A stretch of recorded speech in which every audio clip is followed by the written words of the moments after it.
Well, thanks to some pretty slick roads outside, most drivers have been suffering through their morning commute the last few weeks. It has been absolutely positively awful. Yes, it is not good. And just think, winter has just started. And that's why in today's Doc Hollywood, Elizabeth sits down with a trauma surgeon with Regions Hospital to talk about not only the importance of wearing a seatbelt and why you might want to see a doctor, even if you don't think that crash was that serious.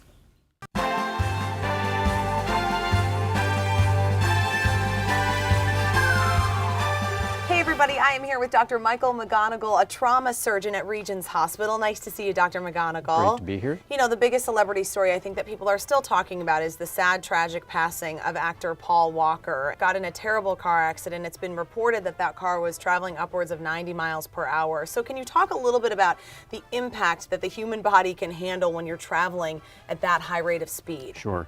Cars can go much faster than we were ever designed to move, and so the injuries that you can see can range from head injuries, fractures, internal injuries. When you're going that fast, literally anything can happen. Well, and I know going so fast is obviously going to be something that we advise against in terms of preventing an accident like that, but what are some of the other things that we can do just on a daily basis to maximize our safety when we're in the car? Most of the things are common sense. Always wear your seatbelt. Don't drink and drive. Don't text and drive.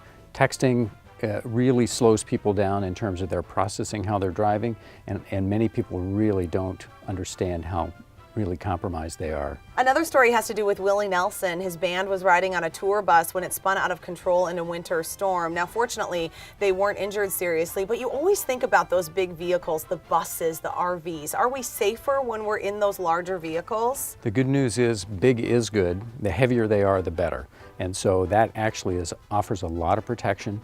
Unfortunately, many of those vehicles do not have any seat belts, so the downside is you get tossed all around inside.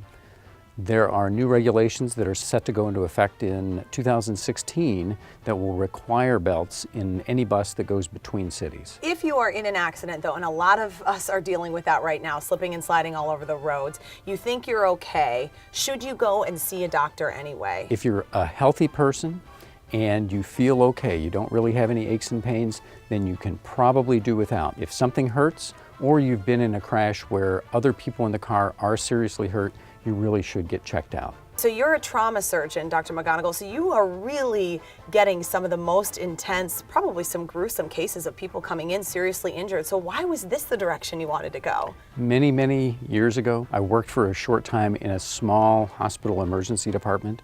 And what really interested me were the people that were coming in badly hurt because they needed the most help. Yeah. And the surgeons could fix them up very quickly. And so I decided that's what I wanted to do. Well, we appreciate that you do it. Thanks for being here, Dr. McGonigal. Thank you.